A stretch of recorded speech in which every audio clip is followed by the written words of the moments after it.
Are you struggling with hair loss? Remember, you are not alone. So in this video, I'm going to be talking about my own struggles with hair loss and the tips and tricks I've learned along the way to cope and even reverse it naturally. From my own struggles with androgenetic alopecia, PCOS, iron deficiency, to the importance of mental health. We're going to cover all of that today, so let's just get started. Hello, my name is Iman. I suffer from hair loss, and on this channel we talk about natural, scientifically backed methods to help cope and reverse hair loss naturally. So in this video we're going to be talking about the topic of dealing with hair loss or coping with hair loss, because I feel like this topic isn't really spoken about and it's really tough to deal with, and I want everyone to know that they're not alone. I think it's really hard when people around you aren't suffering from hair loss, and when you're speaking with them, they can provide you empathy, but they can't give you sympathy because they just don't know what you're going through, how it feels, and the detriment it does have on mental health. It's crazy to think that 50% of women will experience some sort of hair loss by the age of 40. It just goes to show how common hair loss is, yet it's still such a taboo and such a shameful thing that women go through. And I really want this video to be an empowering one to give you the tools and the tips and tricks that I use to help cope with hair loss. I'm going to be talking about my own story with hair loss, things that I've done to help combat my hair loss, and the importance of really looking after your mental health, because that's so important. So my hair loss journey started when I hit puberty and I started to lose my hair,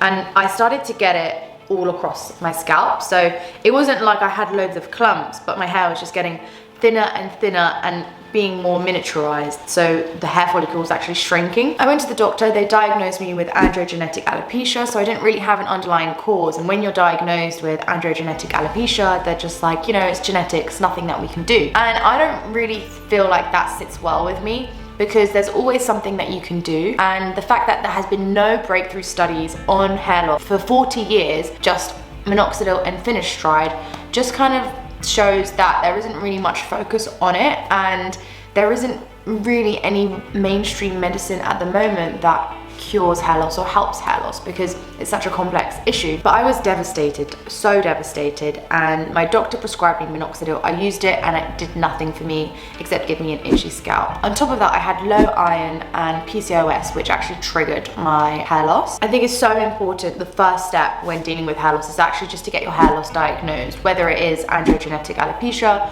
whether it's a thyroid issue, a nutritional deficiency. Doing the blood test just to understand what's happening is the first step in helping to deal and cope with hair loss. But I'll admit, when I was first diagnosed and I was suffering from hair loss, no one I knew had hair loss, and it was one of those things where you kind of was just expected to just go on and just move forward from it. But I think there was no real resources that I could draw from or speak to people that were suffering from it. And I think it's so important to have open conversations about it, because I know firsthand how horrible it is. Because as a woman, the beauty standard is that you are beautiful if you have thick, beautiful, long hair. And when you don't have that and you don't meet those standards, you just feel really about yourself, and that lack of confidence and that mental draining that you have is just so detrimental to your life that hopefully this video will come as a resource to help you cope with it and not let hair loss kind of take over or ruin your life. One thing that really helped me with my hair loss was looking at scientific studies and reading lots of research papers to understand what things that I could do to try and reverse my hair loss naturally. I think giving me that purpose and that sense of determination to say, okay, I'm going to take things into my own hands. The doctors can't do anything for me, the dermatologist can't do anything for me, so let me just see what information is out there and what I can do about it. Because that process, that hair growth routine that I adopted, helped me to cope with it, because I was exerting my negativity and my emotions about my hair loss, into something that I could do and practice every day. And it helped me feel better about myself and about my hair loss, because I was doing something. And even though, you know, I didn't have any expectation of it's gonna work for me, it's gonna help, but at least I was doing something about it. And that in itself is definitely a coping mechanism that helped me to not let it really affect me mentally. So a lot of the things that helped me, one of the things was derma-rollering, which is a microneedling device, doing that once a week to help stimulate collagen and stimulate blood flow and hair growth. I also learned about rosemary essential oil, which is a great stimulant of blood flow. But if you want to learn more about what I've done to beat my hair loss, then after this video I'll link my how to beat hair loss playlist. But I really want to focus on how to cope with hair loss. But those are the two things that really kind of helped me in that journey, and reading about it and learning about it, learning about the role of DHT, learning about the role of hormones, especially in women, learning about the role of iron and the importance of nutrition is so important. But if you want to learn more about that, or you have any questions around that, just let me know in the comments. I'll be honest though, although I've had some successes and I've had some improvement in my hair loss, obviously my hair is not where I want it to be. It's not exactly how it was before I even went on this journey. That's why this journey hasn't been easy. There's definitely been ups and downs, and that's completely normal to have that roller coaster of emotions, but it's just important to kind of have that goal in mind. I'm gonna need some coffee for this. So despite me having some success, this hair loss journey, this hair growth journey has not been easy whatsoever. There are days where I feel like I'm not making progress, or there are days where sometimes I feel like, you know, my hair loss is getting worse. And it's really difficult, especially when you have a hair loss YouTube channel, and it's difficult in the sense that there's so much expectation, so that when I'm not getting results, it's even more pressure than if I was just doing this alone. And it's hurtful when I see comments from people saying, you know, your hair loss hasn't improved, your pictures are of middle parting and the next one is of not a middle parting. But it's like, that picture is a side parting, but it looks like a middle parting because that's how bad my hair loss was. I think when you have that external pressure as well, it's difficult. But at the same time, what really makes me feel like, okay, I want to continue doing this, is that just how many people that it has helped, that they have seen successes, they have seen improvements, and they feel less alone, and they feel way more, you know, like confident, and that they can do something about it and not completely mentally switched off because of it. And this video is so important because it's so important to deal with the mental health part of hair loss, which is very much glossed over. Remember that you're not alone, and there are ways that you can cope with it. So what are some of the tips that you can implement in your life today to help you cope with hair loss? First thing we've already kind of spoken about is that you're not alone, and creating a support network is really important.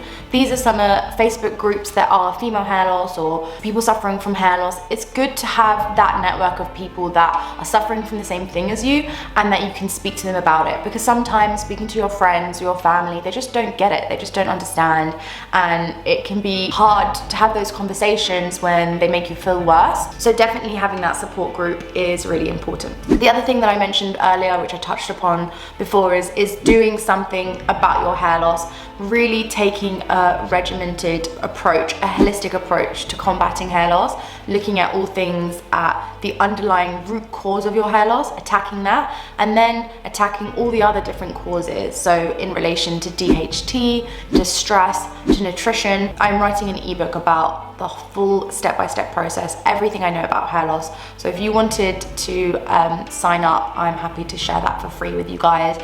I'll link it in the description where you can sign up. The third is really having an outlet to talk about your hair loss. So when I started my hair loss YouTube channel, it really helped me because I was helping others. I felt like I had a purpose, it was meaningful, and I was getting out that sense of emotion, that sense of feeling, or that sense of negativity that I felt towards myself out by creating content. So whether it is painting, whether it's writing a journal, I think journaling is so important, where you can just talk about your feelings, write them down, just to acknowledge them and not get sucked in by them and consumed by them, but just really acknowledging the feelings and letting them go, and saying to yourself, you know, it's okay, but speaking through those things, either through journaling or creating video content or writing a blog or creating art.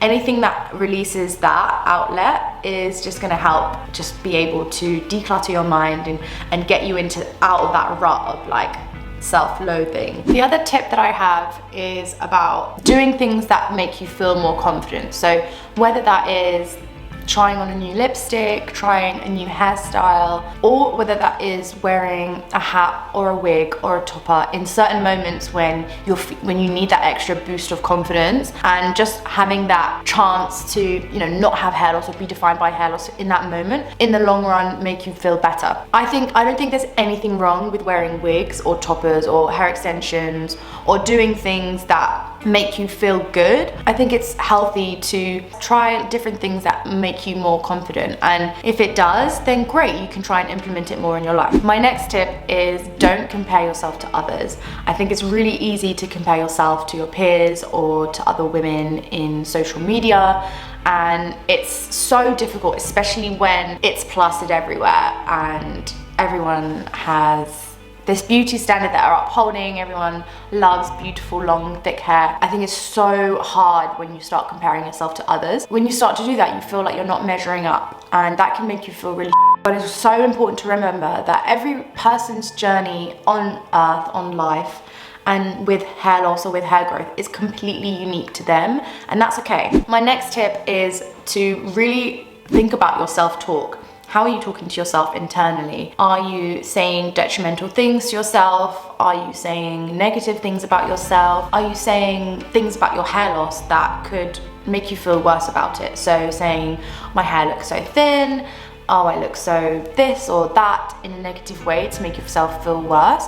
That is so important to nib that in the bud. So whenever you notice yourself saying something negative about yourself, flip that on its switch. Flip that on itself. I think it's so important that we start talking about ourselves with love and compassion and happiness, because the choice is ours. We can either choose to be negative or we can choose to be positive, but the effects of the negativity that we're going to put on ourselves is going to permeate through different parts of our lives, whether that's our relationships, our job, our success, or our happiness. So saying things like, I am beautiful, when your hair looks nice, my hair looks beautiful today, I feel really confident, I really love myself. And I know it's really hard to like kind of switch that and say it, but in the beginning you might not think it or feel it, but then after a time it will start to feel like you actually mean it, and then that will have a positive impact. My next tip is to really be patient. I think hair loss is such a complex issue. It's not going to be resolved overnight, and it might not be resolved at all. And having that acceptance from the beginning and thinking, okay, I'm not going to have any expectations of what my hair is going to look like after this process, but whatever happens, and I make peace with that. So if you don't set any expectations from that, then that will just help already in that journey that you're having, because you're going to enjoy it way more, because you're not going to feel sadness when you're not getting the results that you want. And hair loss, well, hair in itself, it takes so long to change and to develop that it's not going to be a quick process. It's going to be a really long process, and you've got to be okay with that. I think also, if you're really struggling with hair loss, speaking to a therapist or a counselor is going to be really beneficial. Having that, there are a list of resources that I'll link in my description. There's Get Help, which is someone that you can speak to on your phone, and there are so many mental health resources out there in terms of therapist or a counselor, and those are going to be really